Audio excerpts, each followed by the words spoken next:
Mr. James Scarlett, I was expecting you on the farm. It looks like we're going again from your gaff. We are, mate. I think that was our lack of. It was a bit of lost in translation there, lack of communication. The plan was never to be at the farm today, so I'm back and forwards at the moment.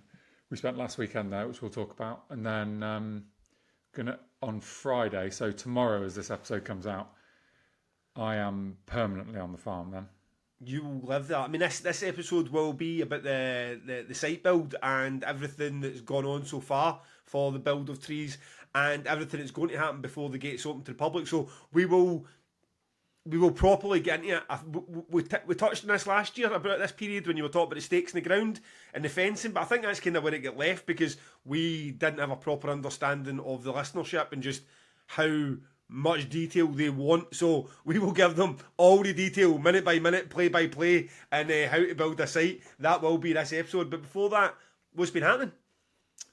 Well, it's been a pretty good week. We've done a 2,000 trees announcement, and then mostly I'm like, so today I just had this sort of mini panic about looking at the calendar for after 2,000 trees, and realizing that we're starting Arctangent build quite a few days earlier this year because of various boring reasons, and what that means is my actual time in what I would call the office between the two festivals is basically a week, which is not enough for the amount of office work I've got to do. So I had a little panic this week because it's weird having the one festival after another, but all the jobs you do in the run up to trees for a month, you've got to do for a month and then run up to ATG, but trees is in the way of that.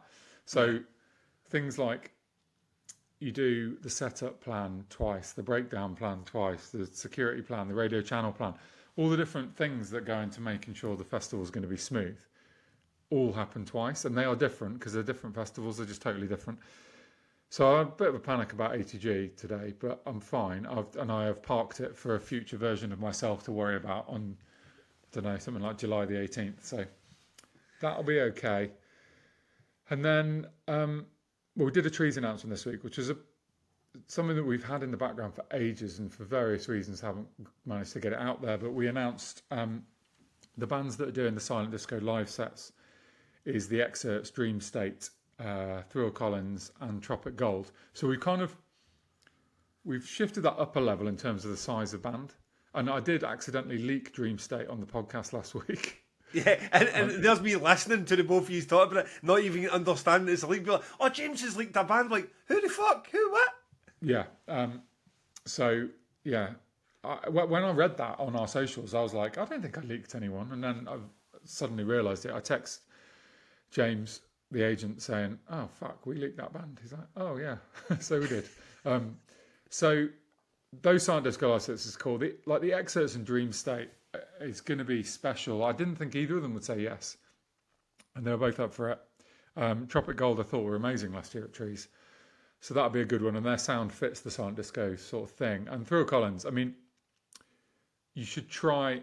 Have you ever seen Thrill Collins? No, but I am well up for this because it seems to be one of those ones where even if you're not really into covers bands, this is one to go and see because, I mean, I think it's not just a placebo cover band doing placebo songs. It's, as you say, it's something completely different. Yeah, I mean, it's difficult to recommend it to someone such as yourself, but if you've had 18 pints, which you will have, then I would recommend you and your mates go down there and have a look. It's basically, they're like a skiffle band playing. They play Rage Against the Machine and they play some 90s pop and all sorts of stuff. It's fun. It's super fun. And everyone loves it at Trees. It'll be packed in the forest. So that's good. We're also announced the podcasts. So that's we're 3:15 on Saturday at 2,000 Trees. Yeah, so we're still in the same slot. The slot of Clash, it overlaps with Employed to Serve, yeah? Yeah. Because I was on the app today looking for like my top 5 bands I was looking forward to, and we're still at the minute not announced. So we're a bit like, we better let folk know before we show up in an empty word stage. Yeah, because I think we're recording on Tuesday. That I think that goes out today. Right. So the app will be updated. And I'm still planning, if we're not feeling too nervous, to take you to Employed to Serve, and then they seem to think they're going to crowd surf you. Buggy, right? Yeah. I feel like I keep making you feel as if you're going to say something there. What are you going to say? We're employed to serve. We're going to crowd surf you to the word stage, I think. And if that doesn't happen, I will buggy you there. Right up Either and onto way, the stage. What an entrance. yeah. What an entrance. I'd be quite happy to catch a few tracks employed to serve. If we're not too nervous. It depends, because you kind of think after doing the tour, they're a bit like, right, okay, we know what we're doing here. This is an even easier audience, in the sense of people are just dipping in or dipping out if they fancy it. They're not paid or gave up one of their nights to come and do it. It's just part of their day. But I guarantee by the time it gets to half an hour before, the butterflies will start. They'll be like, oh, here we go again. We're not watching a band. But I'm not watching a band, that's for sure. just to let people peek behind the curtain, though, we're a lot more professional than we were a year ago, I think, because last night I sat down and did a plan for our live show. So we've got an initial outline, which you'll no doubt make some changes to, and then we will add to during the festival of what we're going to do. Whereas last year, I'm pretty sure you scribbled it on a piece of paper about 20 minutes before, and I didn't have any piece of paper in front of me at all. So it's true. a step up. It's a step up. It is, and it does. I mean, I've repeated a few times, like the whole live one in front of those audiences, they go very quickly, and what took 45 minutes when we were out on tour with a properly planned show, that disappeared instantly with the nervous energy between the two of us and just a piece of paper with scribbles on it. And it became, as I said before as well, a Damnation Versus and under another name. Whereas this time you've been, okay, I will put some thought in this. And once you do that, considering you're the guy from Trees at Trees, you're a bit like, it probably will be that we don't even get through enough of the plan now, because there is a plan rather than me scribbling machine head on a piece of paper. So it should be good. I really look forward to it. Really, it's amazing that I think after day 7, as broken as we were on tour, I probably felt like, oh, we're in the rhythm of this. I know how to do this, and now I feel like that never happened. Yeah. whatever confidence I had post Leeds is now back to zero. It's like, go back, build it again. When you hear Julie Christmas screaming your name, you'll be fucking back in the game, mate. Yeah, that's the problem. I haven't heard Julie Christmas screaming my name since March, so that's what I need. Yeah. Okay, so yeah, I'm excited for that. And then we also announced, this is fucking cool, that Coheed and Cambria are doing the same thing that Frank Turner did last year at Trees, which is a live session with a Q&A with Mark and me from the Mark and Me podcast. That's going to be amazing. I'm a big Coheed fan, as I've said before. They do a lot of acoustic stuff, so they can pull it off. He can sing, they can play. What's not to love? If you're a Coheed fan, I think this is your dream, basically. The Forest has got to be... There aren't many better festival settings to watch something like that, I don't think. So that'll be great. So that's happening Friday at sort of 12:20, I think. So yeah, that's good. Is there much happening? So you've been on site, you've started with the preparations, and then you're bouncing between there and home. Is there shit that's happening that's changing the plans in terms of agents, managers, bands? Have you got stuff that's about, oh, actually our flight won't get in until later, so we need a later slot, or that band needs to cancel, or any of that stuff in the last 7 days? Well, yeah, Sarah forwarded me an email yesterday from a band that will remain nameless that's playing Arctangent that said, hey guys, yeah, we've got a show the day before and there's no way we'll make this stage time. So I just CC'd their agent, and I forwarded it to their agent, took the band off copy, and I was like, mate, it's too late to have this conversation. The time slot is the time slot. I can't do anything about it. And he was like, yeah, I already told the band that, so I don't know why they're messaging you. So I don't change stage times for anyone at this point. Yeah. No fucking chance. The Clash Finders have gone to print, because there'll be a printed Clash Finder as well as the app. Basically, no changes. So and it's also at this point of view where you get the odd RC message. We had one yesterday from someone not happy how long they've got a dressing room for, and all that sort of stuff. And mostly Sarah... I think that was me. Sorry to say that. Mostly Sarah and Matt just deal with all that stuff, and I don't ever hear about it. But every so often the agent decides to involve me, so we deal with it. Everyone is always happy eventually. Yeah, so it's all going fine, really. I mean, talking about you jogged my memory there. Thanks, Gav. Talking about happy or unhappy booking agents. There's my mate Liam. Oh, your mate from Atonal. So he is James Spence, who we had on the podcast last week. He's James Spence's boss, right? And Liam started the booking agency. I think it's his agent. He owns the agency. So he enjoyed the podcast last week, and he sent me a message which said, "I've just finished the pod." Which was the pod, let's not forget, Gav, where you said that agency never gives you any bans, right? He said, "I'm going to count up the number of times we've emailed about damnation, the entire span of a tonal, and how many times he didn't reply." And he then forwarded me an email, which he'd sent to you in October, saying thanks for the chuckle and for the future offers that you promised us, Gavin. And you said you'd be in touch with your list. And he would just like me to point out to you that he's been waiting for 9 months for your list. Right. Okay. Fair play. I'll take them in a chin when they come. This is the man that was selling me colours by Between the Buried and Me, and then the next thing I found out it was on your poster. So, that was my offer. So, I get it. I take it. I mean, I've labelled them the Tory agency and then the Reform agency. So, I mean, I'll take the hits when they come back in the other direction. We will do business in future. As I say, Mr. John Niblock is the man fighting the good fight with his likes of crippling alcoholism and frail body this year. And he's got so many. He's the guy that represents meth. He's got some of that entire roster, because it is Liam's bands are very radar festival focused, and then into art tangent. I'll maybe get some of these wrong, but like they all sound like fucking shit off a Japanese menu, like Pliny, and just weird fucking. You're not quite sure if it's post rock or experimental or a bit of both. Jazz, and they are very art tangent radar leaning. Where I think that John Niblock's got the Damnation roster on that agency. What about Car Bomb?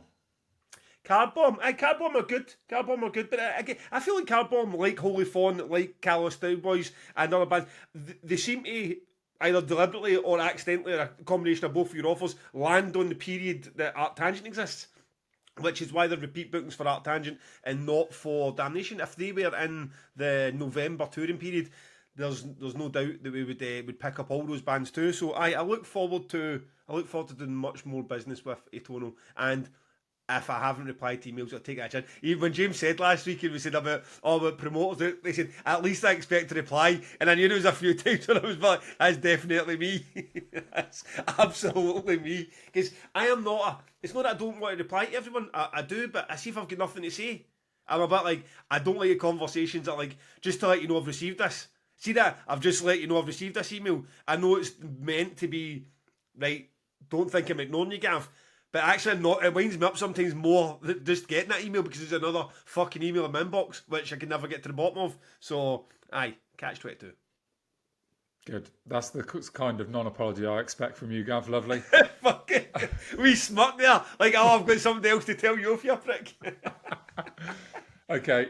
Before we hear about your weekly waffle, tell me about that t-shirt. I like that. Is that a Dragged Into Sunlight t-shirt? It's a Dragged Into Sunlight long sleeve. I never know where I'm at with the long sleeve. I'm always like, it's fine, but then it hangs a bit, so I want it up my arms. Then when I bring it up my arms, I feel like I should be pulling it back down. So I'm kind of tussling it a wee bit. But Nice.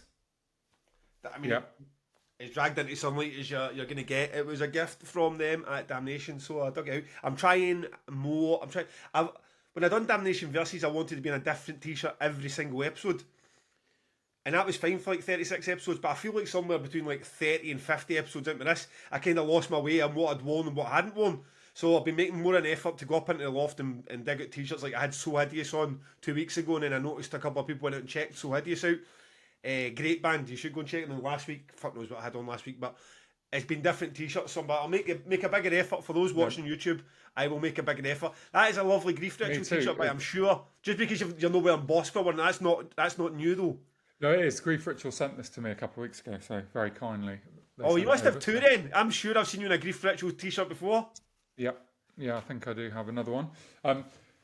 Okay, so talk to us. Oh no, actually, on the subject of Dragged Into Sunlight, the other thing I was quite excited about. This is only a geeky merch person will get excited about such things. But I've hung my Dragged Into Sunlight flag. You know, you get your box set and you get a flag, and you think, what is a 46-year-old man ever going to do with a fucking flag from a metal band? Well, I found a use for it. It's hung on my caravan now. So if you're arriving at the festival thinking, Where is he? There's the dragged into sunlight flag proudly displayed outside You the hear that, company. Joe O'Brien? If you want to find James Scarlett and ask for stuff. Luckily for you, Joe O'Brien has no idea who dragged into sunlight are and will not be able to read that flag, so you're safe. Good. Right, hit me with your week. What you been up to? Mostly, right, so it's my wife's. Listen to this, because I get rinsed for this. I get absolutely rinsed for this in social media on our group.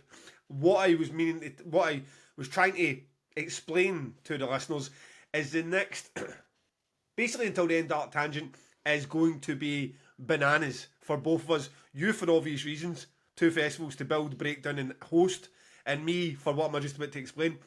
What I got back was violin emojis, cry me a river, oh, boo-hoo. I mean, it's the most Gav replies I've ever seen to my concern that we couldn't get them a podcast every Thursday. So to everyone that replied, fuck you, cunts, you don't deserve us. And if we don't make a Thursday, you don't deserve it anyway. But I will try my best, and James is confident we can make it happen. From July 7, I pick up a motorhome, head to Trees, at Trees for the full week, get back up the road for July 14. I've got July 15 free to recover. July 16, I get on a flight to the Algarve for Kelly's 40th, which happens on July 17th, and I'll be there until July 21st. I have until the Friday, well, the Thursday really, 3 days spare, and then I go to Newcastle for my brother's stag do, of which I am the best man. I'll be July 25, 26, 27. I get back at some state in July 28th. On July 29th, I fly to Florida to go to Disneyland for 2 weeks.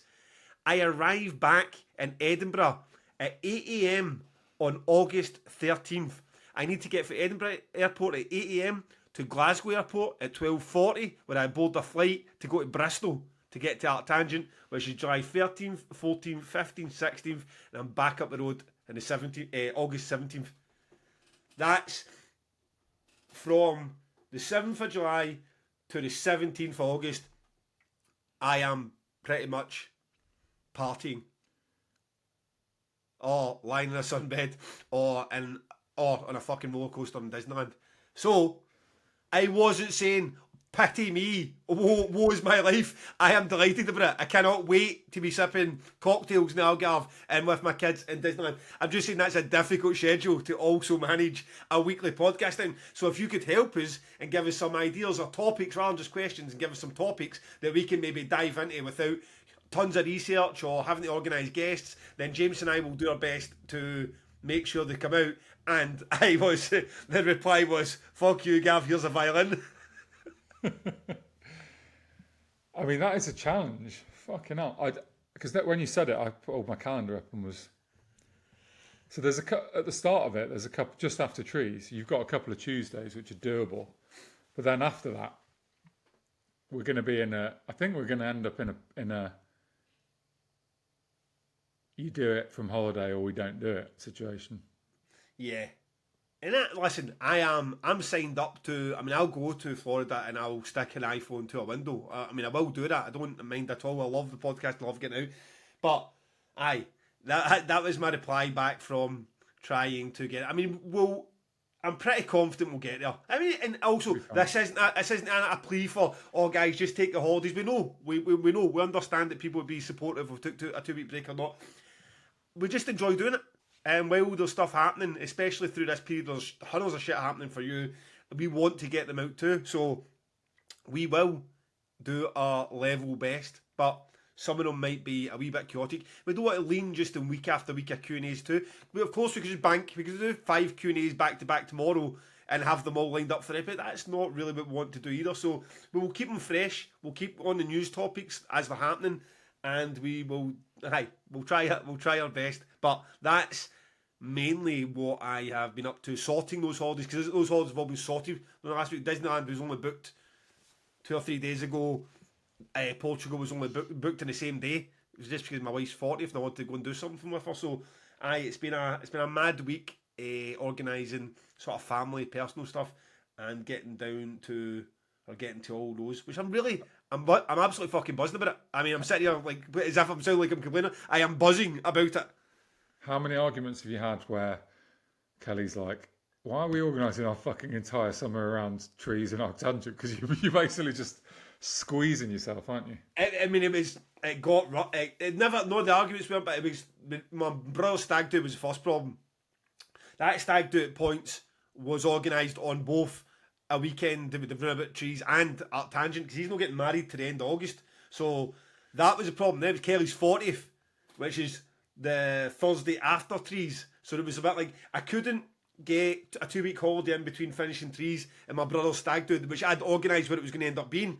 So then it was a case of, at one point we were leaving on July 28th to fly to Florida after coming back for 2 days at Newcastle, just so I could get back in time for Art Tangent. And I just thought, what sort of state am I going to be arriving from Newcastle at 5, 6 in the morning to board a flight at like 10 after 40 hours, 72 hours in a fucking stag do with my brother and my pal. So, aye, it got dicey. It got dicey at points. And I mean, even I'd posted this up on the group, and my pal Graham said, "Oh, that's amazing. I'm buzzing about it. Like Disneyland, Florida." And like, genuinely, out of the 4 things I'm doing, that's the one I'm least excited about. I'm definitely more excited about 4 nights in a 5-star hotel with my wife for my birthday. I'm definitely more excited about trees, and I'm definitely more excited about Art Tangent. As much as I'm sure Disneyland will be class, I'm just like, that's the one I'm doing for the kids. The rest of them I'm doing for me.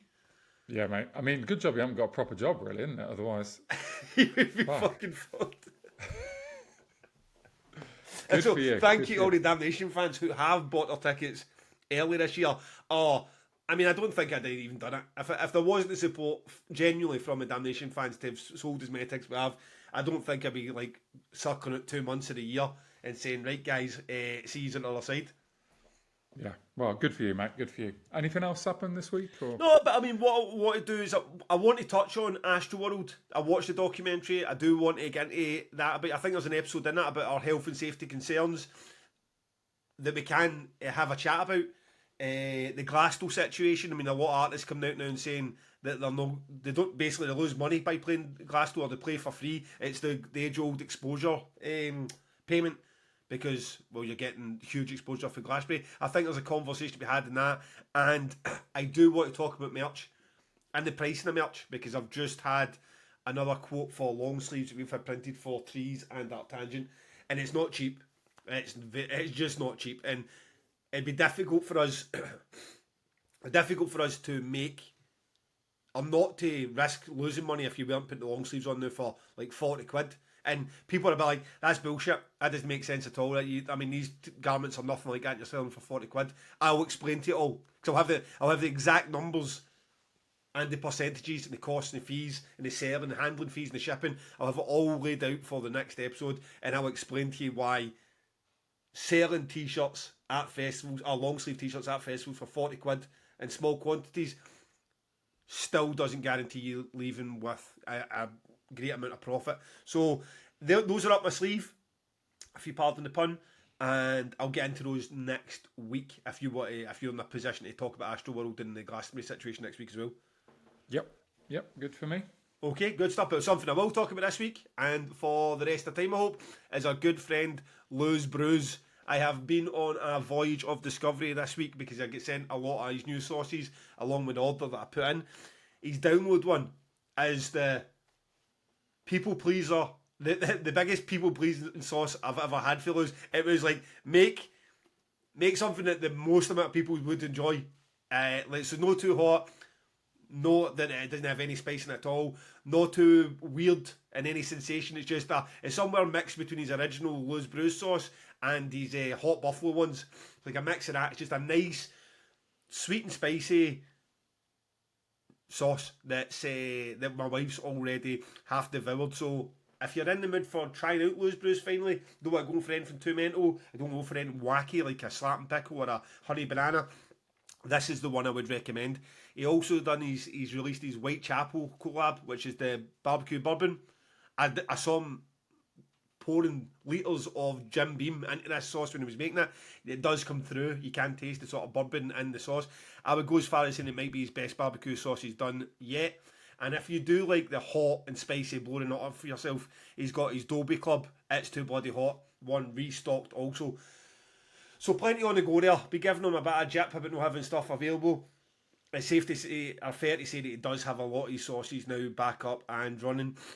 I would recommend, if you already, or those don't take your fancy, or that you already have those ones, his El Burrito Mango and his El Burrito Hot Buffalo are two absolute crackers and still in stock too. So, pod 15.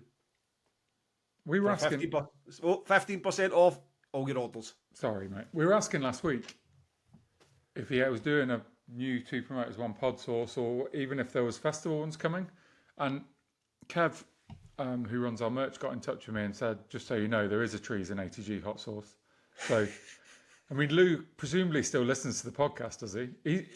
He's okay if he can drop us a message, right, and just answer our questions. He's beyond that now. Like, we work for him, James. We work for him. He will have his people talk to other people or direct to us. So, and he does listen, but he is not I'm up at 6 a.m. on a Thursday, can't wait to hear my shout out. He's like, I'll catch you next Tuesday if I can be asked, guys. Got you. Well, okay, so I have it on good authority that the Trees one is going to be similar to last year. So it's fermented peppers, serrano, green jalapeno, and apples. So it's warm, tangy, and slightly sweet, apparently. The ATG one, he's open to suggestions. So this is me talking to Lou via Kev, right? I haven't spoken to Lou about this, but he's open to suggestions. So if anyone's got any, or you and yourself, Gav, he's going to be making the ATG hot sauce soon, and which sounds to me like there is a chance we might get a Two Promoters One Pod. Yeah, we're definitely in the queue. I mean, unfortunately for everyone else, Damnation is now back in the queue, because that's the second batch of Damnation is now sold out as well. So I think he's just, I mean, and Meryl Streep was serious about wanting to get one done, and he's got his Rollo Tabasco one coming out. So it's not like he is a one-man operation. It's great that he's got that business, but I think it's just finding the time for him to go and get, because he done a video this week about he was trying to source raw honey because he doesn't use the cheaper alternatives, and it was a case as soon as he gets his raw honey delivery in, there's 4 or 5 sauces that opens up, like his honey and banana, the banana stand, and he's Lord of the Wings with honey, and he's Winnie the Lou with honey. So there's probably bits and bobs that we don't know about, but he's waiting for a certain type of chili that opens up, then 4 or 5 of his sauces he does. Well, I can't imagine that anyone's more important than us, particularly not these deathcore bands that you started working for. So, come on, Lou. Right, Get in contact. Tell me Pod what's happening. 15, go support the guy. Back on site, James. Tell us, let's go blow by blow, minute by minute. Tell the people what's happened so far. So on Friday last week, we started at Trees. So when we arrived, there's basically a field full of grass. Nothing else is there. There were about 40 of us on site last weekend. So that's the 6 original owners, a couple of Sarah and Dan who work full time for us, and then a bunch of the hardcore. We talked about them last summer, but Dinah and Ollie and Rich and loads of others. I'm not going to try and name everyone. So yeah, I fucking love it. It's a bit like a school reunion. We got there at 10 a.m. So the first people there was me, Andy, Dinah, and Rich, and we got a little bit overexcited. If I'm honest, I feel like we were. When you get to a festival and you haven't seen your mates for a while, and you're like, "Come on, it's a festival, let's fucking go." It was a bit like that. So we didn't do a lot of work on Friday, if anything. What are you supposed to be? You get there at 10 a.m. Is there an actual job to do at 10, or is it just wait for the trips? So the lorry, our trailer was arriving with all the stuff that the 2 festivals co-own that sits arctangent all year. So that was arriving in the morning. The caravans that 3 of us live in for the next few weeks were arriving in the morning. And it's things like there was a Sainsbury's delivery of food and booze, and there was we have this big chiller trailer thing where all our food and booze goes. So those sort of things need to come in before all the people arrive. So right, I mean, I said it was going to be a blow by blow. We are getting into the weeds with this one. Who organises the Sainsbury's order? I mean, who says, right, I'm going to make sure there's 20 bottles of Jack Daniels here for James arriving, or rum? Well, just before we came on, Simon sent me a message saying, "Do you really need all that rum?" So we had a little text to WhatsApp argument, which is an annual argument, really. But so Simon, Dinah, and Sarah are sort of, and Rob actually are kind of the four people that get involved with the catering. I don't get involved at all. And eventually we have a crew catering company that will be there every day and will feed us for breakfast, lunch, and dinner, and that will happen during the festival and in the setup. Whereas at the moment, it's more like Dinah lays out the breakfast in the morning, Dinah lays out the lunch at lunchtime, and then in the evening, do you know Susie's Burgers? You do know Susie, right? Yeah. So she comes and does us evening meal. So she did us burgers on Saturday night last week. So she just shows up with a trailer for the night and then drives back away after feeding everyone? Yeah, because she's got her trailer is in sort of lay-by about a couple of miles from 2000 Trees. So she does breakfast for like truck drivers and passing tourists and stuff all year round. So we just ask her, can you come in and do our evening food? So last Friday night we went to the pub for dinner. Saturday night Susie did it. So it's a bit these first weekends, it's a bit like just trying to work out what's the most economical way while also wanting to enjoy yourself. Because there's 40 of us, right? So it's not that cheap to feed and booze 40 people. So yeah, that was the thing. And really, on Friday, I just potted around getting my caravan nice, cleaning it, putting all my stuff where I want it to be, just so that I really like living at the festival site like I'm at home. So I buy double of everything, toiletries and underwear and T-shirts, and I basically just can live there like I'm at home. Coffee machine, it's nice. Okay. So that gets set up, and then you start having a drink, and then so how much rum did you order for threes? Are you allowed to say? Well, for last weekend it was 5 bottles. So, but five bottles. That's to do you through the festival, or are you saying that was for last weekend? The second one. So 5 bottles of rum. There's that many people into the rum. I want to be careful about not sounding professional here, because there is a huge difference here between the different times. In a minute, we'll talk about what happens next week, starting on Monday, the 30th of June, where there's 3 or 4 of us there, and it's all very sensible. There's no fun. It's just like get the fencing deliveries, get the staging deliveries. Yeah, we'll get to that. Let's do the fun bit first. Yeah. But at this point, everyone works hard in the day. We're all out in the field or in the barn all day long from 8 a.m. till 5 p.m. and then we have a few beverages in the evening. Okay, you've got 5 bottles of rum ordered for your weekend, right? So on to what is it you're doing? You've got 40 people there. Is this the stakes in the ground time, or is it? Because it's such a head scratcher in the sense that you look at those fields, those rolling hills, and when they're all getting marked out, it's very easy to say, a trailer there will be 9 metres, that one will be 8 metres. But all it takes really by the time you've got your outer perimeter there is a couple of small screw ups and everything's all over the place. Like a trailer literally can't fit into the space that's left. Well, R2, this is what makes it difficult, right? At Trees, for anyone who's been before, if you can, even if you haven't been backstage, you should be able to picture that it goes from the word stage with a line of traders, and eventually you're at the cave, and then there's the merch and the bar, and eventually at the Axiom, and then there's the first aid and a line of traders, and eventually you're at wristband exchange, and then lo and behold, you're back at the word stage again. So it's actually a circle, right? So if you get it wrong, it doesn't all fit. You basically have to get it exactly right. There is sort of 200 stakes in that circle. Some are 40 metres apart and some are 2 metres apart. And it's the same at the main stage. It starts at Marshall, goes down to the new stage, toilets, traders, main stage, more traders, VIP bar, more traders, then the crazy golf, and you're back at the start again. So it's always a big loop.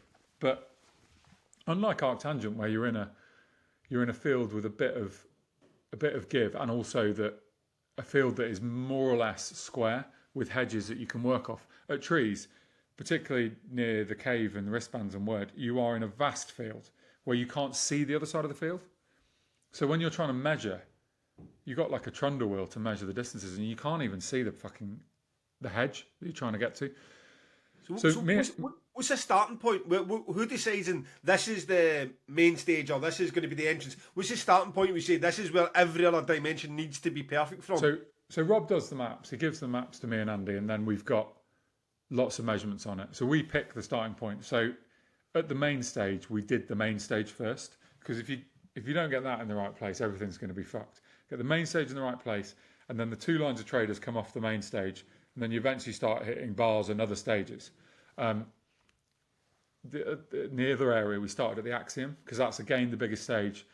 Get it in the right place, and there was a couple of near. So I was saying to my brother on the phone yesterday, it scares me doing this job, because if you make a mistake and things go in, you don't realise until it's too late and you fucked it up. So we had the cave at one point in the wrong place, and it looked in the right place, just standing there with stakes in the field. And then we glanced at the map and we're like, wait a minute, this isn't right. And it was about 15 metres out at one end. The whole thing would have pointed in the wrong direction. Something wouldn't have fit. We also measured the pit barrier wrong at the main stage. It's supposed to be 26 metres long, and we had it shorter than that. And that doesn't sound that bad, but it would have fucked up everything. Yeah. So on Saturday this coming week, me and my brother are going to go for a walk, and we're going to check it. We're going to basically, it will take a few hours, and we are going to sense check the whole thing. Yeah. Not with the trundle wheel, but just pace it. This is supposed to be 40 metres. Does it look about 40 metres? This is supposed to be 10 metres. Have we missed a trader out? Have we, So me and Andy, that is a 3 or 4 day job, and we've now done 2 days of it, and there's two more days to come. Just to come into that point with the exact measurements of things, and then real life being real life, and oh, by the way, the big tent company, we can't get you that 40 metre one. We can only do the 30 metre or 50 metre because the other one's been damaged at the festival weekend before, or still stuck in the mud, or your 19 metre big trailer with doing the food cancels on you. And then what happens in that when you've got such exact measurements to shit? What do we do with this if the table toilets come and they're the wrong dimensions? Well, in terms of toilets, you'd always have enough room to just squeeze stuff around. The traders are a problem because they give you the size they want, but it's often bigger than they really need, and you can't really tell that. Also, imagine some of those traders are actual trailers that you have to back in. You have to tow the trailer into the pitch, and to get it square with something either side of it, you need more.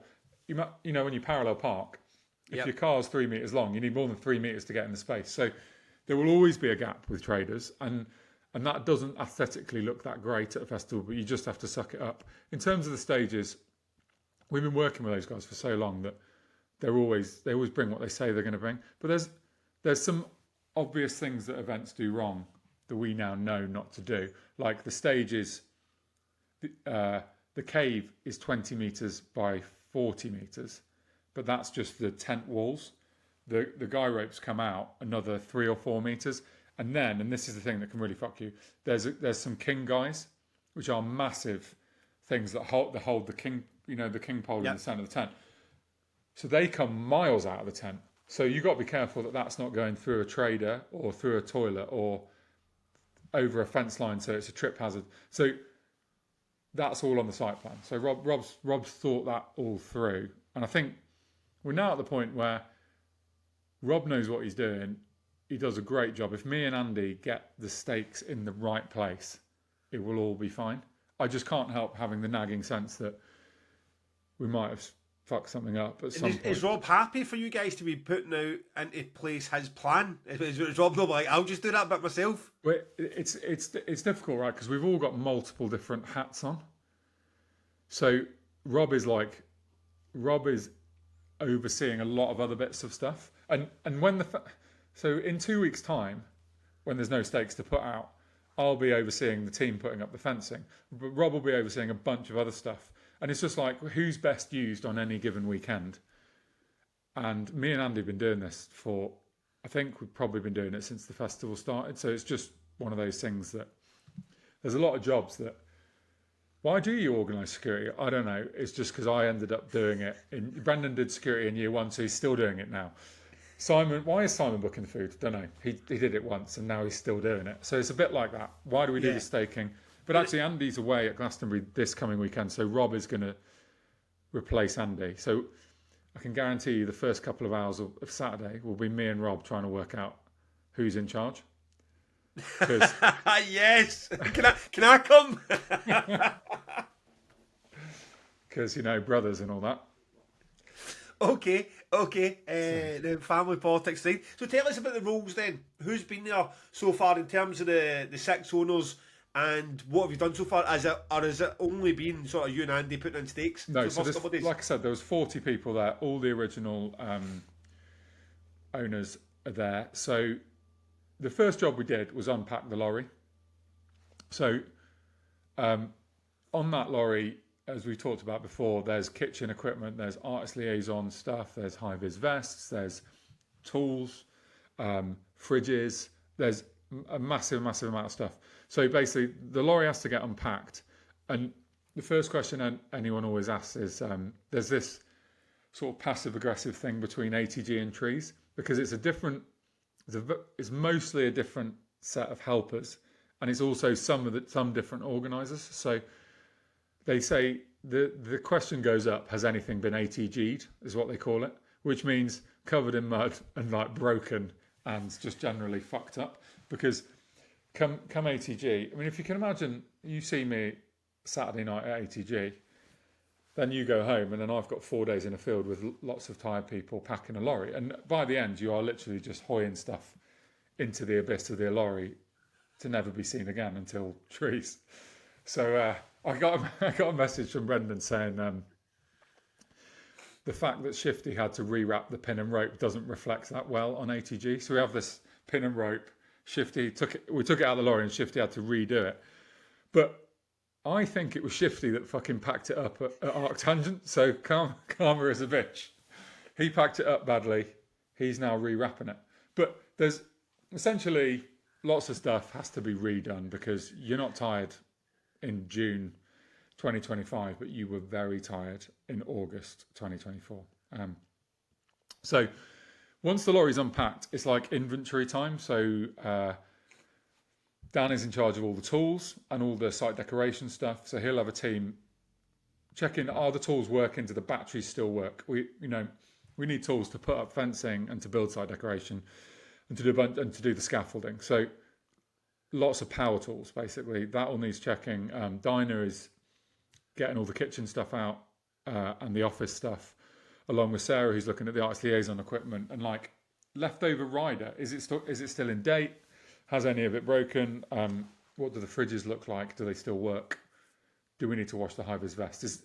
Bran sent me a message saying people would be amazed how, by the volume and extent of really, really shit jobs that have to be done. Like there's people raking up sticks in the forest, so that when you get to the forest, you can sit on the ground.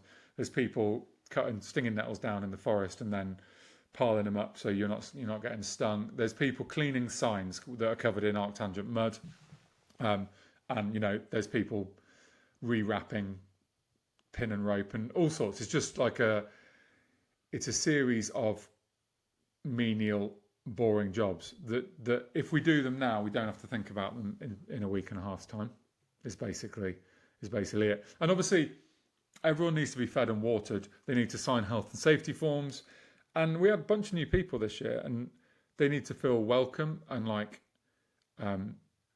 why am I here? Why am I doing this shit job? Yeah. So it's like your first day at Tesco, and you've just walked in there like, right, on you go, produce aisle, pack of cucumbers. There needs to be a wee bit of, hiya, how are you? Nice to see you, thanks for coming. And Dinah takes the lead on that and is great at it. I think we as organisers try hard to speak to everyone. It's hard, particularly that last weekend. I felt like I spent all my time in the field on my own with Andy, staking, and then we'd come in the evening, have dinner, and then you never really get a chance to all hang out. But yeah, Dinah is brilliant at just like making people happy and settled, and and it's really just there's a list of jobs, and it depends how many people turn up as to which ones you can get done.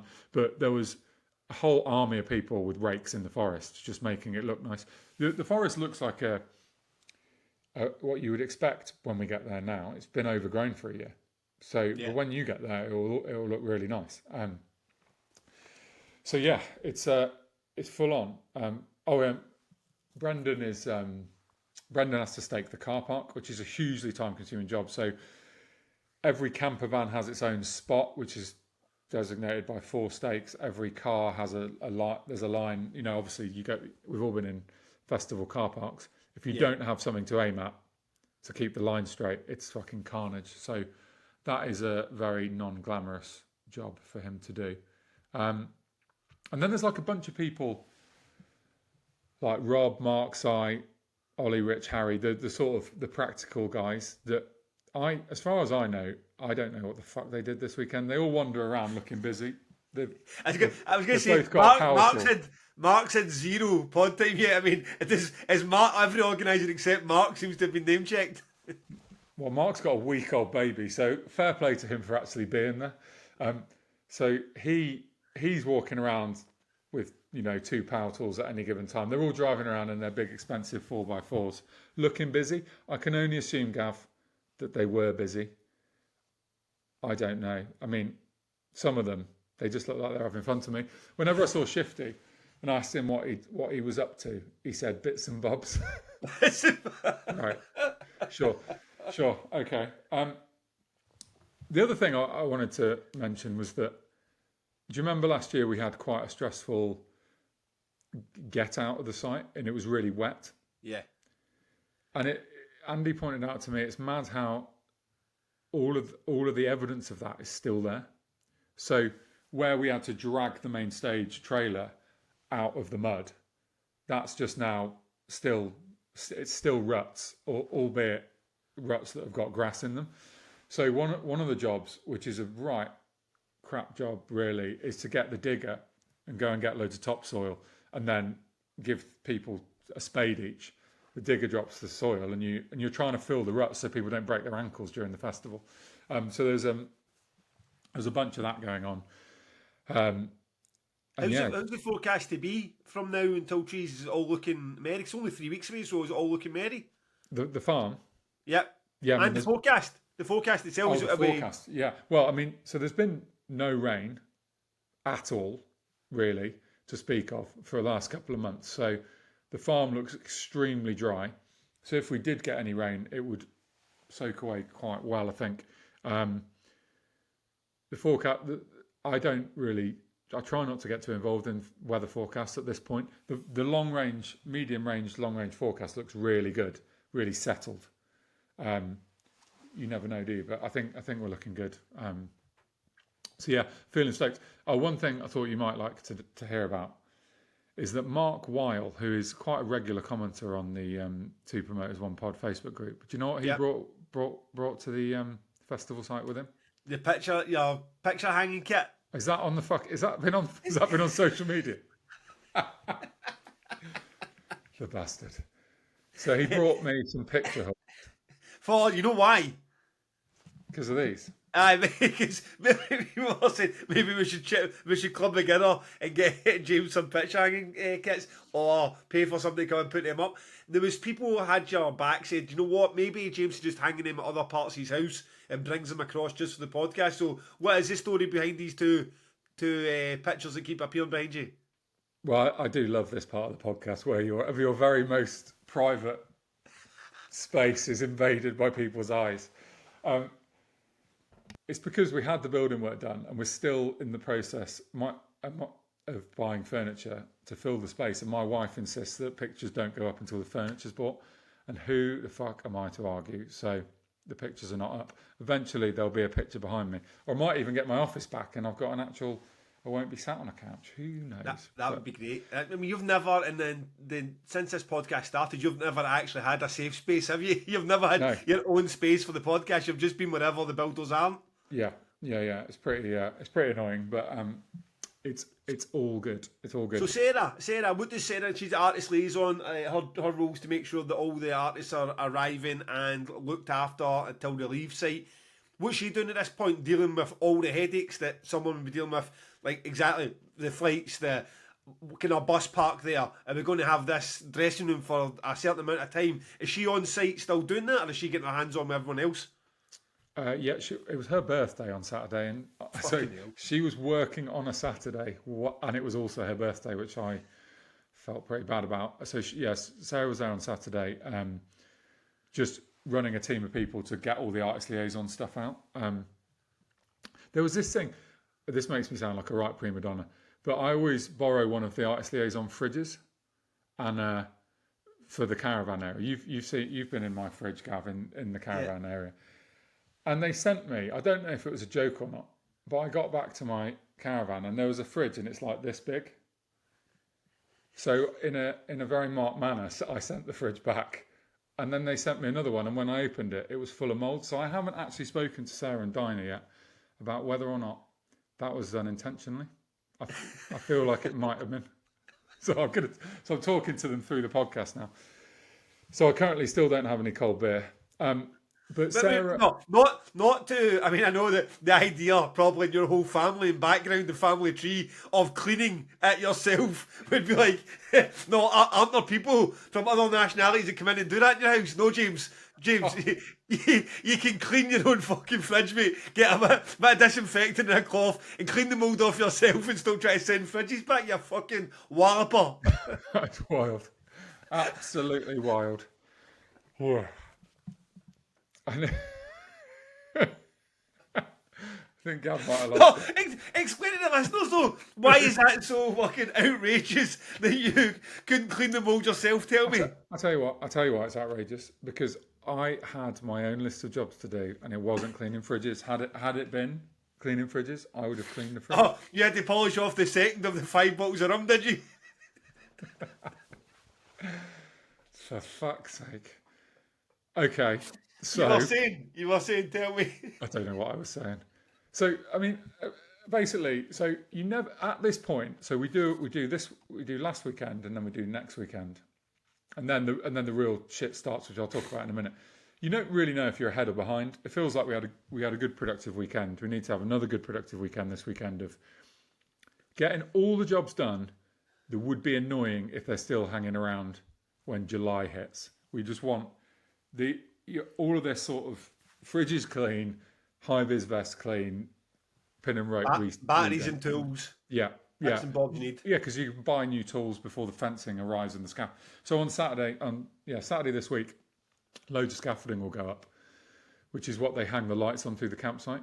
And they need decent tools and batteries for such things. So, yeah, so it's an important weekend, but a fun one. And then after we get through this next weekend, then real stuff starts. So on Monday, 30th of June, the trackway and a bunch of the big white marquees, so the bars and the Marshall area, and a lot of the dressing rooms.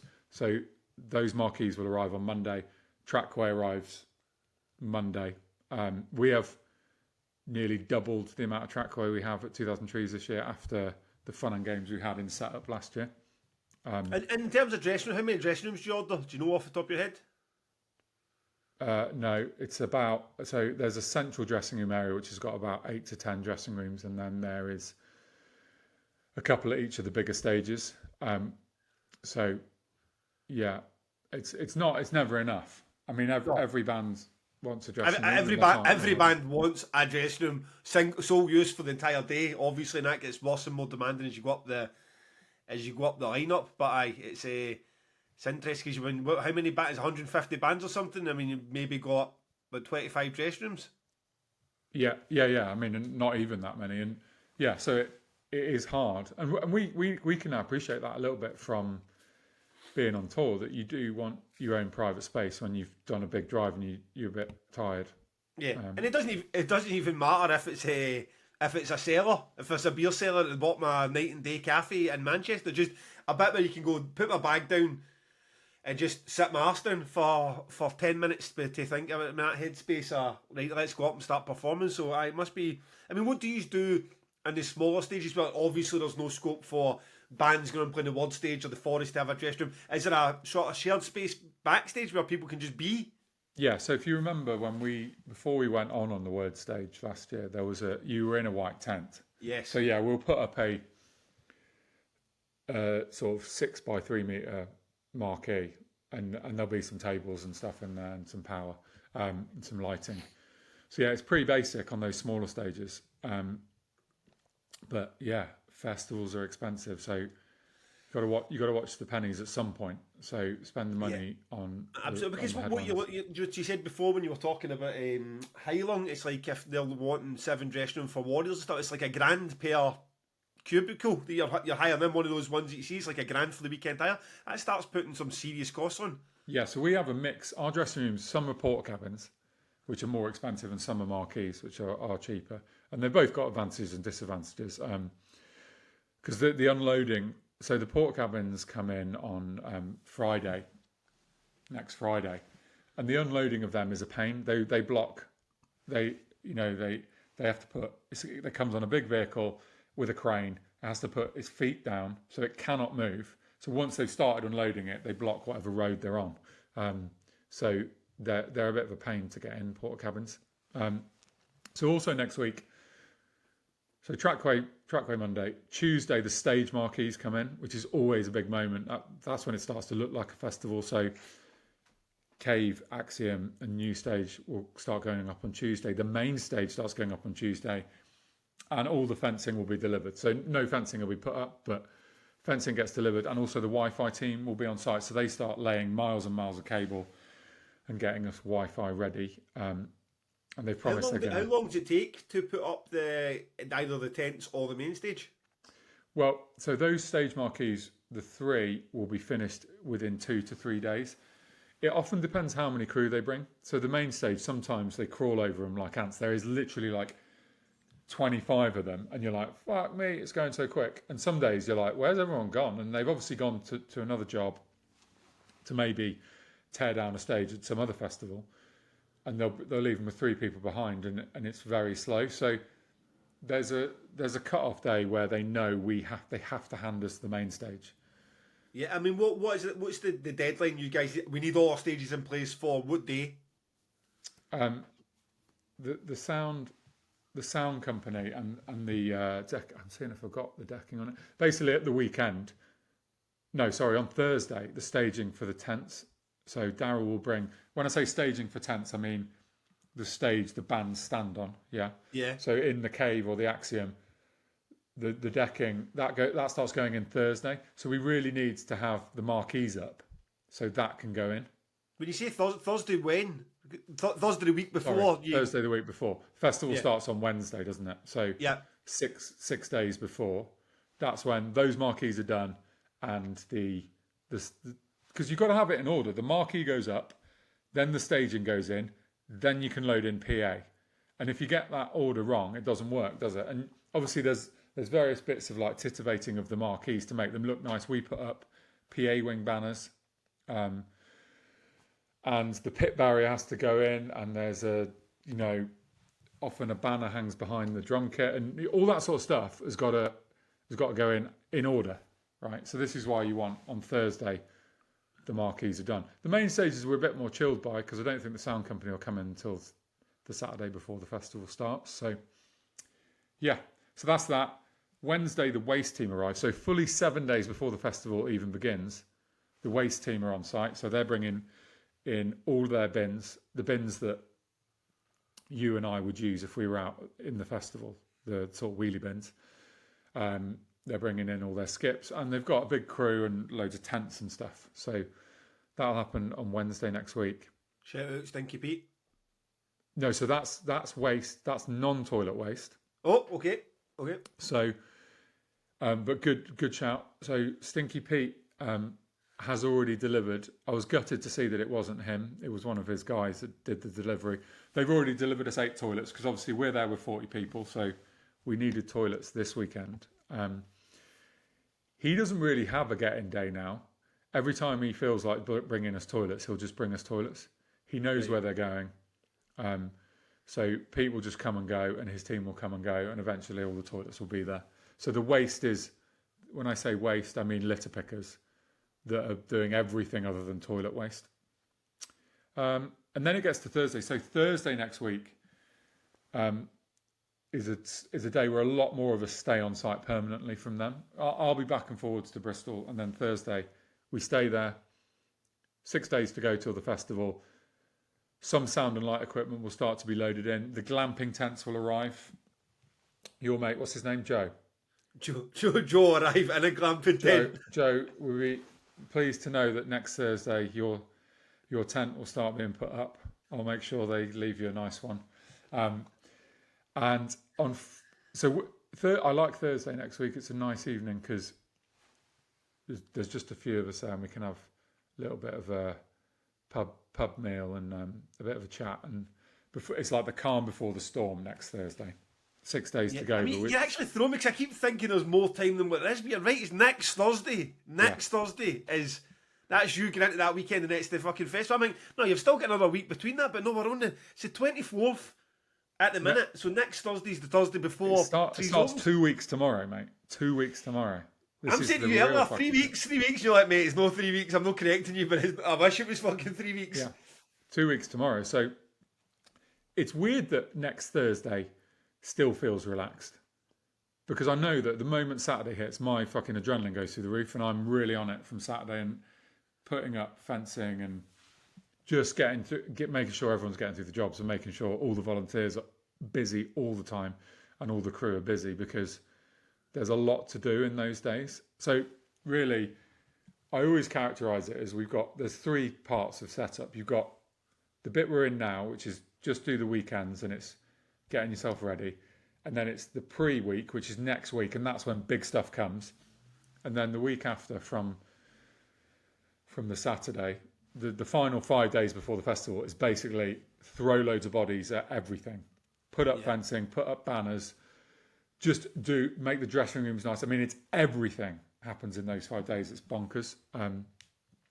When do you start hearing sounds? You said that the sound company will come in and start the stages from the Saturday. No, actually, sorry, that was wrong. They start Thursday. When do you start hearing noises from your stages? You won't hear any noises until probably Wednesday morning. Right, okay. It's even the Tuesday, no one's sound check. I don't think so. I might be wrong. I think it's unlikely they'll do anything on Tuesday, because to do that, you've got to fire up the generators and burn a load of fuel. You need all the engineers in. All the engineers need to come in as well. Exactly. That's another expense across fucking 5 or 6 stages. Yeah. So maybe I might be wrong there. They might do some sound check on Tuesday, but most of it happens Wednesday. And don't forget that the main stage, the Axiom and the Cave, and the new stage are not open on Wednesday. So it would be a bit mad to fire it up too soon, because they can actually do sound checking on Wednesday when we're all in the forest having a lovely time watching on people. They can do that then. So yeah. And actually, on that note, the Friday before the festival starts is when the generators will be delivered. So we've got no power until then anyway. The only power we've got is up at our barn. Which reminds me, had a bit of a situation which I need to talk to you about, Gav, about caravan power. So on air and off air. You said to me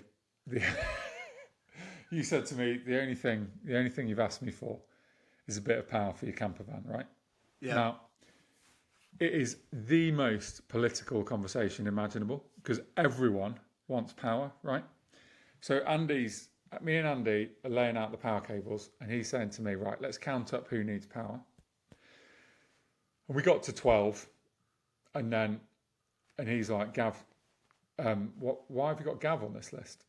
And I'm like, mate, Gav is on the list. And he's like, yeah, but everyone thinks they should be on the list. Why is Gav on the list? I'm like, well, look, here's the thing, mate. If you'd come to Damnation with us, Gav would have said to you, here's my private room for my family. You can come in it. Here's a fridge full of beers. Help yourself to the beers, lads. What can I do for you? And if you'd have been there, Andy, that's what he'd have done. So give him some fucking power and stop talking about it. So, and not only that, mate, I haven't told you this. I said to my brother this weekend, good news, 3 hotel rooms booked for Damnation for next year. And he's like, you're fucking joking me, aren't you? I'm like, what do you mean? He's like, we already booked 3 last year. So good news, everyone. We've got 6 hotel rooms. Just keep, if they're non-refundable, keep a hold of them, because I will no doubt need those rooms from you. Yeah, well, I said to Andy, It's all right, mate. You're coming to damnation now because we've got 6 fucking hotel rooms. And listen, I don't want to start any fucking beef with the No. smiliest man in Upcote Farm, right? But Andy, firstly, my pal can't move his tent 120 yards across to the organiser, and now you're cutting off my power, for fuck's sake. Like, I am on this podcast every Thursday promoting your festival for free, and then I'm coming and doing your festival for free. You can't give me a bit of power, Andy. The smiliest man at Upcote Farm. Fuck's sake. I feel personally offended. There you go. Well, I luckily I fought your corner, so there is currently an empty thing which is yours. So Hugely appreciate. No, and I know. Listen, I know how much an absolute bollock is to get power at a fucking in an arena when the leads need to go out. Never mind in a field. So it's greatly appreciated to all at Trees for accommodating me in that fashion, and I will continue to sing the praises of your festival. So there's your quid pro quo. Is there any bits of the setup you feel you haven't covered? Do you feel I feel like we've had quite a comprehensive timeline? Yeah. I mean, I think next week that'll be when all this big stuff like trackway and marquees is going in. So we'll no doubt touch on it next week, see if there's been any problems, see if our new one-way trackway layout has worked, and see how we're getting on. But no, I think we've covered pretty much all of it there. Yeah. And so is there a time, a date, a point in time where you and the team say collectively, this is when we should be ready to open the gates? Is there a deadline you have get marked for that? I mean, I always say we should be aiming to be finished on Tuesday night, but I don't think it's possible. So I don't think we can quite get to that point. So Wednesday morning always feels somewhat chaotic. The car park's open early on Wednesday morning, but the actual, you won't get into the campsite early. I think we probably let people into the campsite about midday, and then obviously the forest stage starts early afternoon. So we should be finished Tuesday night. That would be I mean, myself don't really do any work on Wednesday. I will get up, I'll have a shower, and put on the double denim and fucking get ready to give touch it some the kids. I'll be knocking on the fucking. You can't line me up for it, mate. If you're not going to fucking see it. Mate, I'll be banging on your door, on your camper van door Wednesday morning, being like, right, let's With go. my air conditioning on, nice and cool, Andy. My fridge buzzing away in the distance. Actually, which reminds me, there are some things that everyone gets briefed on that you cannot plug in a caravan. So do remind me, because there's some stuff that sucks a ton of power. Okay. Like, what's a good example? I suppose would the air conditioning be a good example? I don't know. A toaster, I think. Let me come back to you on that. I'm not very fucking techie with that sort of shit. Okay. And I do whatever the fuck I want and hope the power doesn't trip. I will sign the waiver. There will be no any of those appliances will get fired right in a nearby hedge.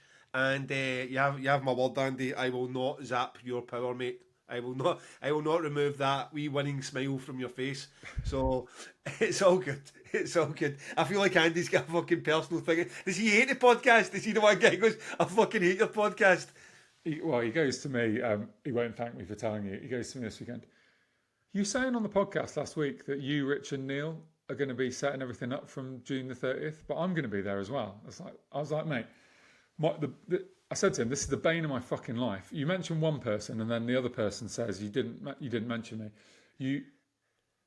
If I accidentally take credit for something that is someone else's thing. So every week you get a text message from someone. You probably don't get this because you're the head of your... No, you're mixing these things up. I don't get it because I give everyone the credit they're due and I name check them in the right fashion. You get it because you always say you own everything. You're literally talking about the festivals like they are yours and only yours. So I can see why everybody's like, for fuck's sake, James, at least give me a shout for the job that I do. Mate, I've tried to mention everyone this week, but there was 40 people. So... Oh, yeah, Mark will not. I mean, he'll be cartwheeling around his house as the owner and organiser who walks about with 2 power tools. Oh, I mean, thank fuck we've got Mark on the scene. Fucking poor bastard. He probably does many vital jobs. Keeps that festival afloat. And here you are. No, he absolutely does. But no, some people like Mark, are comfortable in their own empire, and they don't need my they don't need my praise. Validation. No, exactly. Okay. So you aim to try. You make the unrealistic target of the Tuesday night, knowing it's going to be the Wednesday. Realistically, and what's the worst example of when you've not been ready? Like you just shits hit the fan across the board, and you've just by the Wednesday morning opening the gates, and you're miles behind. Well, the worst one was 2012 because of all the wet weather. So I remember lying in bed on more than one night that week, and you know when a telehandler's reversing, they're fucking beep beep beep. That was going all night long, and it was fucking horrible. And it was like the electrician putting out the generators in fucking pouring rain and mud. And that was the worst year where some people worked through the night to get the festival site ready. It was fucking awful. Now, the beauty of how we do it at Trees is that it's a very soft launch. So as long as the forest stage and the word stage are ready, the campsite is easy to be ready. So you can always let people into the campsite and let them go and watch those stages. It doesn't matter what's going on further down the site. So it's never been bad. It's always fine. We're always ready to go. There are some people on occasion get nailed, like last year with the mud. I bet me and you were having a beer in the forest on Wednesday, and Simon was probably still putting out track mats to get to one of the other stages for later on in the festival. So some people, the sort of production guys like Si and Mark and Rob and Dan and all those guys, Ollie, they get nailed. I have a shower and go and watch the bands. And they say, look, the band's there because of me, so I don't want to be hearing anything about fucking track mats. Yeah. That's the end of it. Right, good. Well, listen, best of luck to you and the rest of your team with regards to getting that festival set up for my arrival. And it sounds like it's going to go swimming. If it stays dry for you guys, I suppose just night and day. The weather being the difference of what you're going to be able to do and what you'll just not be able to do if you're working through fucking floods. What was it? What was the issue last year that it just rained heavily as the setup was happening? Because we had a dry weekend, but it was the weeks prior to it just made the ground a mess. Yeah, so it was setup and break were both wet. So it just, although we've got a bunch of roads, there's plenty of places where lorries need to drive on fucking grass, and that is just a nightmare. Fencing lorries, stage marquee lorries, main stage lorries. There's tens of lorries coming in that week, and they don't do well with grass. You know, you got to unload generators, so you're taking off a big lorry, you're driving a big vehicle, the telehandler, and picking up a generator which is very heavy, and then driving across the grass to put it in, and you're just creating mud on mud. It's just mud. So we did a good job last year of keeping that mud backstage. It wasn't really affecting the front of house, but it was pretty gnarly at times. Yeah. Well, okay. Well, good. Let's say thanks for getting in a bit of that. Felt a wee bit almost like a old school Damnation Versus there, where you're just getting grilled on the set up your festivals. But I hope that was the detail that people were looking for. If there was any part you feel that we missed, you can always ask more. Well, let's hear something from you now, Gav. So Josh Payne, he would like to know. He says you both run festivals, but you also go to a lot too. What are your top tips and tricks of being a festival punter? Okay. I see about top tricks. I don't know about tips and tricks. Here's what I'm doing. I have easily been to 100+ major outdoor festivals. I'm not even talking about the ones you're going into, the All Dayers or Damnations types. I'm talking about your Tea in the Parks and Transmits and Leeds and Reading and Downloads and Hellfest, Art Tangents and Trees. And I've done every version of the whole build up to it. The micro planning every single second that's going to happen, and I've also done the ones that just kind of show up on the field on the day with a pair of white trainers and a fucking bottle of Jack Daniels. And I have to say, more times than not, it's the latter that's the most fun version.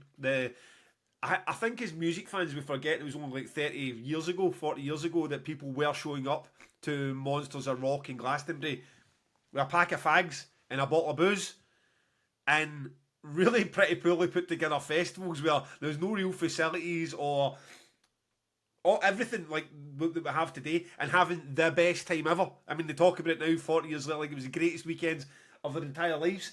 And as technologies came in and we're all hyper focused and the updates and access to our phones and getting them charged. I just feel like in the internet and the social media groups, and I feel like we can go too far, and it's just a case of, oh, this is the bands are always going to be the main focus, but I feel like when you set out in a day that you're going to go and try and catch back to back 24 bands, when sometimes the best bit of your festival's catching up with the mates you've not seen for a year, or meeting new people, or going to another tent and experiencing a new band and not the one you pre-planned is the best option. So I suppose my overall tip would be calm the fuck down a wee bit. It's like when you, a lot of these events, just go and enjoy them, including my own. Just come and enjoy. When everyone you're trying, will I get to the cloakroom, and can I get my jacket back out the cloakroom? Can I put my jacket back in the cloakroom? I mean, I noticed somebody in the 2000 Trees group or something, he was having a sort of panic post about not being able to pre-book his silent headphone disco, his headphones for the silent disco, and you'd be like, that, I'll all get worked out. Like, you don't need to, there doesn't need to be advice, and make sure you pack 4 spare lighters, because the first one might break. It's like, you can always get to the next shop, or the camp shop or something, within 15-20 minutes, so you can always get outside. It's just, I think sometimes you see the stress it causes people with all the things that could go wrong. I can see why people get anxious going to festivals, because it's like doom scrolling some of the groups that are supposed to be talking about the most exciting things to go and do, and it's just everyone telling you all the things that can go wrong and why you should pack 7 suitcases to go to Bloodstock for a weekend. I mean, there was a time that a few years ago where Vicky Hungerford for Bloodstock was getting blamed for the weather. Is it like she was the sole responsibility for the sun being too warm? And you're like, it's too much. It's too much. It's a bit like you're going to live in a field. There's going to be parts of it that will be like living in a field, and if you're not up for that, get a hotel and taxi back and forth. The worst case scenario for you, you're missing something, you get to the local Tesco or Nisa or whatever within 20 minutes in a Uber. You'll still be able to get your reception. So, aye, my advice, Josh Payne, is calm down and just go and enjoy it. No, everything has to be like meticulously planned out, because those plans never ever work out the way you want them to. Totally disagree. So these are my actual festival tips. So if I was going to download or something like that, this is exactly what I would do. If you're going to drink lots of beer, then is it of vital importance that you arrive at the festival overly hydrated. Oh, for fuck's sake! And I'm going to tell you, top tip, electrolyte tablets, mate. Electrolyte tablets, right? Next tip, if you're going to drink lots of beer, Gav doesn't do this, eat some fucking food. Eat every 2 or 3 hours. What you are, James? Big concern, Karen. That's you. You know what? You're a big concern, Karen. Have your electrolytes and show up hydrated. Listen to yourself. People are switching off. They're switching off your pish. I'll tell you what the listeners are going to say. When they see you looking a bit rough one morning, someone's going to come up to you, they're going to tap you on the shoulder, and they're going to say, "Did you not have an electrolyte this morning, Gav?" Fuck it. Now I've heard this, I guarantee they do. I'm going to sigh at them. I'm a big fucking labelled sigh. Mate, I've got electrolytes in the caravan. You're welcome to one, should you wish to have one. Happy to. Never camp. Fuck camping. And this is a great tip, which Gav's going to take the piss out of. If there is any rain forecast and you're at a festival where it's a long walk to your campsite, you should have your waterproof in your belt, tucked in. You look like an absolute asshole with your waterproof dangling from you.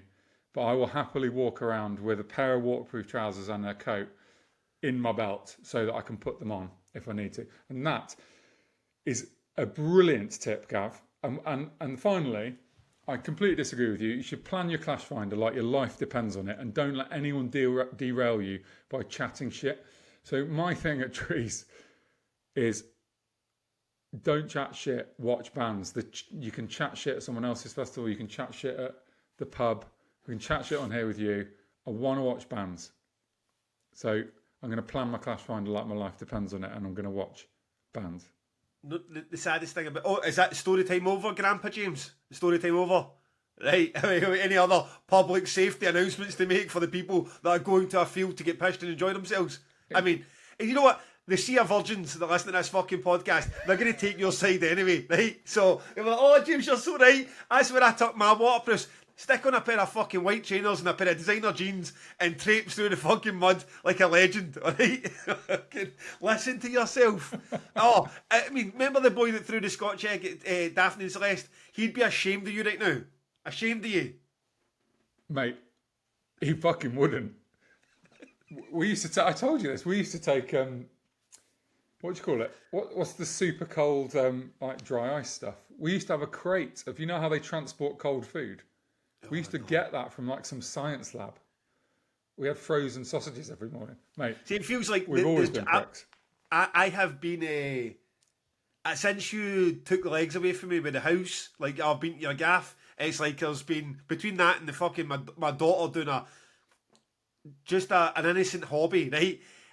Between those two things, I'm getting piled on for all directions about fucking everything that I do now, and I feel like we need to redirect this back to the guy who was going to festivals as a teenager with fucking cold trays. You know what I mean? Cold trays. I was lobbing over fences trying to get into food areas, and you all take your own fucking catering company. Concerned Karen. That's your new nickname for this whole fucking podcast. I swear to God, I can read the comments of people. You're totally right, James. That's exactly what I would do too. Thank you for the advice. Hayden Bins. Thank you, Hayden. I spent so much fucking time in this question. Hours and hours in this question. Desert Island Discs, hard mode. What 5 tracks would you want a desert island to keep you sane? Catch is, you must have seen them perform too. So, James, offend me more, mate. Offend me more. Well, it was funny that you said you'd taken so long, because you messaged me earlier on about that, and I just too busy, so I went with my gut. So here you go. These are my 5 tracks. Cassandra Gemini by the Mars Volta, For Whom the Bell Tolls by Metallica, Feel Good Hit of the Summer, Queens of Stone Age, Ghost of Perdition, Opeth, and Power Trip, Monster Magnet. And I am going to walk along that fucking beach very, very happy. Very happy. What if you don't have sun cream and you burn your wee head?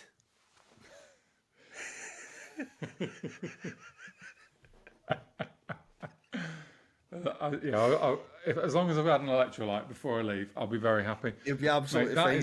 That's some of my favourite songs of all time, and they're songs that I never tire of. So that's my. And you seen all 5 live? Yeah, they played all 5 of them. Those bands played all 5. I've seen all of those songs more than once. Okay, so yeah. Okay. I'm letting it slide. Okay, good. Right, my answer, Hayden Bins, is Hot by 9 Inch Nails. Quite possibly the greatest track ever recorded. I do enjoy the Johnny Cash version. It's not as good. Don't say it's as good. They're 2 different songs, really, the way they're done. Trent Reznor's original version is about self-loathing and self-hatred, and Johnny Cash is more a reflective sort of, could have done better, but it's the end of my days. Johnny Cash definitely loses the decision on changing the word crown of shit to crown of thorns. If he was as much a hard man as he pretended, he would definitely have stuck with crown of shit. And that's my first choice. Love it. I tried to milk the minutes, so I went with a couple that were going to get a wee bit more bang for my buck on my desert island, and I wanted to make sure the genres were different so I could go into my different moods if I only had these 5 tracks.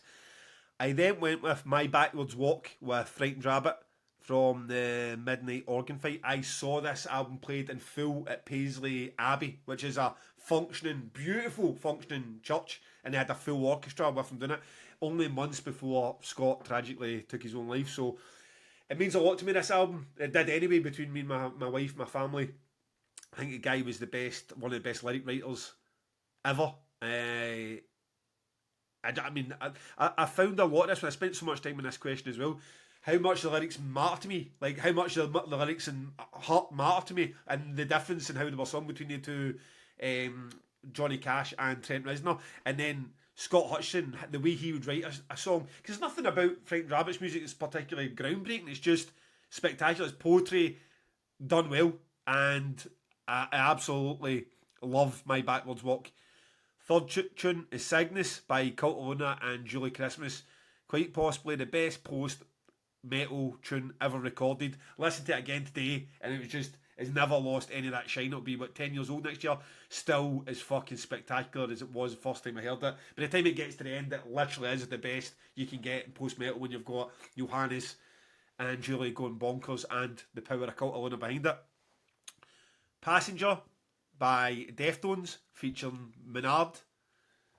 I unfortunately saw this track played once live and it wasn't with Menard. I'm sure I've been to a Tool or a download or one of the festivals where Tool and Deftones were playing, or a Perfect Circle and Deftones were playing, and there was the opportunity to hear Passenger with Menard, and they never done it. So I'd heard it once at the Barrowlands, I think in 2013, and Chino done the vocals. It was good, but I think it'd be extra special to hear it with Menard. And the last one is Challenger Part 1 Flight by We Lost the Sea, which is a spectacular piece of music. I mean, the first 6 minutes are just sort of ambient noise with a voiceover with William S. Burroughs, and it's a sample about him talking about dreams and then humankind trying to go into space, and then it's a sort of this storytelling through music of the Challenger space flight before it obviously crashed or blew up. So 23 minutes of that, quite emotionally heavy, brilliant post-rock. And I think that's a nice, good mix of tunes. I mean, it kind of broke my heart when I was going through it. Like, I don't have nothing by Radiohead, arguably my favourite band, nothing by The National. I mean, Modest Mouse, Part of the Century, could have been in that list, but I've never heard it live. Well, and also nothing that even remotely cracks a smile. It's fucking unremittingly bleak fucking being with you on a desert island. Fuck me. Here's what I also recognise, James, is like, not only is it my favourite music, it's all about mainly about lyrics for a man who loves post rock as much as I love post rock. It's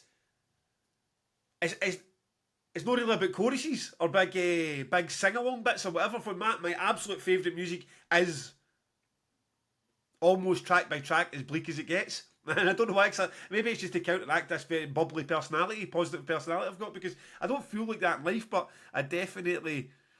Because even my backward walk, I mean, that's him singing about trying to separate himself from a relationship that's damaging to him or his partner, but unable to do it because of the bond between him and his partner. So there's really not a lot there to smile about. But I've got a lot of time to contemplate my wee desert island, so I'm going to contemplate with those bands. Yeah, 4 years in on that desert island, you might want a chorus, but I tell you what, there's it does one of my favourite lyrics ever, the one that's on Part of the Century, like someday you will die somehow and someone's going to steal your carbon. I mean, that's the kind of thing you want in your ear when you're sitting in the desert. You want to be thinking about, not like whatever it is you chose. Mate, well, I got a nice mix of bangers, and I went with the longest song by the Mars Volta as well, just to keep me fucking interested.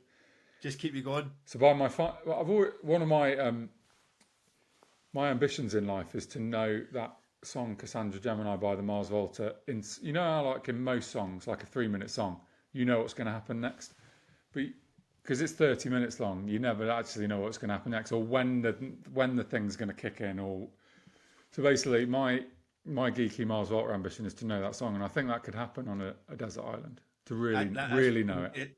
Time and headspace for it. Okay, yeah. Well, we'll do one more question before we get next. So we're going to be about an hour and a half. So one more question. Yep. Okay. Top 5 trees band. Oh, Christopher Kelly says top 5 trees bands you are looking forward to. Okay, I am looking forward to Birds and Row, La Dispute, Meryl Streak, who play twice, but I'm counting that as one, Kneecap, and then a coin toss between Harriet and Eyes, because I'm equally excited about seeing both. So that's giving you 6 here. But say them again. Birds and Row, La Dispute, Meryl Streak, Kneecap, Harriet / Eyes. They're on the same day, same stage, same sort of heavy music. Yeah, it's a good list, mate. It's a good list, that is. I surprised myself just how little I know of that lineup, because when I was going through it, I was like, oh, these bands I absolutely love, and then these whole big chunks that I don't know, and I don't know if I'm deliberately leaving it like that because I enjoyed that experience last year, or if I should investigate a bit more so I don't miss out any absolute corkers that I should see. Yeah, well, it's nice to just wander around and see stuff, isn't it? But there's a bunch of good stuff in the cave, the heavier end of the lineup that you should definitely check out this year. But we'll no doubt check out some bands together. My list, I've ignored the headliners because I want to see them all. But Coil Guns, Million Dead, Unpeople, Future of the Left, and Karen Dio is my 5. I'm going to cheat by adding in a final thing to say the forest sets from Coheed and Cambria and Frank Turner will be fucking amazing. And if anyone wants to see those, you should get there early. They definitely will be busy. But yeah, I intend to watch as many bands as is humanly possible. It's amazing when we do these, like obviously we don't confer before we do these answers, that how are we pals? I mean, every single answer. How would you do a festival? Not like Gav. How would you listen to that? Not like James. I mean, I know a podcast needs a bit of contrast, but fuck me, man. That middle ground or whatever, however that middle ground is with us, it's fucking razor thin. That's how it works, mate. That's how it works. Okay, ISO merch. I have spoken to Ali. That was the sort of end of the previous deal. Not that you need to know that, but I had a target in my head for doing like 100 orders. He said he managed 143 orders in the period there was 15 episodes. So well played to all involved for supporting ISO merch, and they're with us again. They've basically renewed and they're back in business with us. So as I say, support them because they support us, because that's what happens. That is the cycle of it. When they see their efforts and support being repaid by you guys, the listeners, then back to us. We're supported again, and we can continue this podcast and make life a wee bit easier for ourselves, especially in the coming months when it's going to get a bit chaotic. I had a quick look on their site. The 2000 Trees Festival Collection is the place to be if you're going to Trees. Paris tees, £19. Paris hoodies, £34. Coheed and Cambria tees, 18 quid. And just because James shouts about them enough, and I don't think they're playing this year, Creeper are in there too with our own selection of stuff. So go and grab yourself a bargain. There is still time before you get to Trees to get yourself some new merch. If you're a vinyl lover, they have everything from Sabrina Carpenter's new record to pre-order, to Opeth's Watershed being re-released in silver and black marble. That'll be released on August 1st. So, vinyl lover, check out ISO merch. You want cheap merch before 2000 Trees? Check out ISO merch. EYESORE merch.com. Use pod10, get 10% off. Cracking. Lovely stuff. Our super sub from last week was Chris Robb, who I assume is a regular listener because he's always sending questions, but he never got in touch. So Chris, you're still due, mate. This week's pick will be very helpfully called K. The start of your email address, K, is K Nicholson. So if you are K Nicholson, drop us a message and let us know what you would like to get in about. Fantastic. While we're on the Patreon, thank you for the continued support. Keep it coming. Patreon.com/2promoters1pod. And all the usual shit that I've just not said for months. Go and like the fucking YouTube page. Follow us on Instagram. Follow us on Facebook. We've got the fucking TikTok page still sitting there. Go and give that a follow too. Support the pod everywhere. Share it. Tell people. Share it. Tell your that's the real one. WhatsApp your pals. If you listen to the new episode, it's absolutely fucking brilliant. Gav is hilarious. On the record, James, what have you got for us? Right, Gav, listen to this now, mate. This is fucking important. This is a big one for you, right? There is a band called Idle Airs. Are you aware of this band? I wasn't aware of this band. So they've got a song called Rare Bird, but I want you personally to listen to the album, right?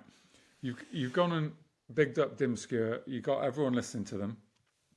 I think this is a band that I'd never heard of, and they are absolutely fucking brilliant. And my mate Al recommended them to me, and it's just really fucking great, and people need to get on it. So imagine Maynard James Keenan on vocals.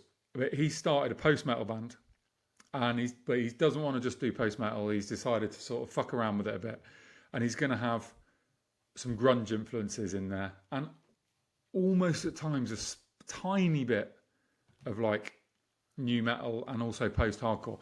So it's basically post-metal with Maynard vocals, but there's just something else there. And look, fucking hell, post-metal crossed with 90s grunge. What? With Maynard on vocals? This is a fucking great idea for a band. Who's come up with this fucking idea for a band? So, and tell me, are they UK based? No. So it's the guy. So there's a band called Coalesce who I've never really gone massively in on. but they're a sort of cult band, aren't they? Yeah. I think cult post-hardcore band probably. So it's one of those guys' new project, and they're just a duo. I don't know how they set up live, but it's a duo. And look, it's really fucking good, and I think quite unique because although the different elements are not unique, the sort of melding of them is. They're called Idle Airs, so Airs is Heirs. Idle Airs. I really fucking fancy having this band at ATG. I think they're really, really, really good. I've no idea anything about them really, other than that they came from Coalesce, and it's worth you listening to. Worth the listeners having a. If you like Dim Skewer, get on this. Come on. I've got it loaded up. I was just checking. So Idle Ears, they have got 2,600 monthly streams, so slightly ahead of Dim Skewer these days. They have now got 2,000 monthly streams. Right, well let's make this 4,000. Come on. Let's show James that he is appreciated as well, and people do take his recommendations seriously. People, let's go click check out Idle Ears. Right, okay. I am going with this is a trees inspired one, but with a slight twist. Footsteps at the Pond by La Dispute, remixed by Zealand. So La Dispute will be one of those bands that have been sitting about in posters, including the Art Tangent lineup a few years back. I never checked out, foolishly. One of those ones where you look back at the poster and go, what an absolute tit, why weren't you watching that band? And then, through the magic of Spotify Shuffle, this weird sort of, it's like it's like an alarm on a submarine starting, and then it becomes this almost like a health track, because it's obviously Zealand back when Zealand were doing the electronic style stuff, a lot of the earlier Zealand music, and they were doing that, remixing this Footsteps at the Pond, which is a La Dispute track, and his vocals and again his lyric writing are just fucking absolutely brilliant. It's like, come shake me from my sleep, come shake me, help me believe, and they've got this over the top of this Zealand style electronic music, and that was my entry route to La Dispute. Not even a La Dispute track, Zealand's version of a La Dispute track, and then I dived into what La Dispute do. And the original track itself is brilliant, and so much more of what they do. I think Fulton Street Part 1 is on the same album, and it's incredible, emotionally quite deep, and I am.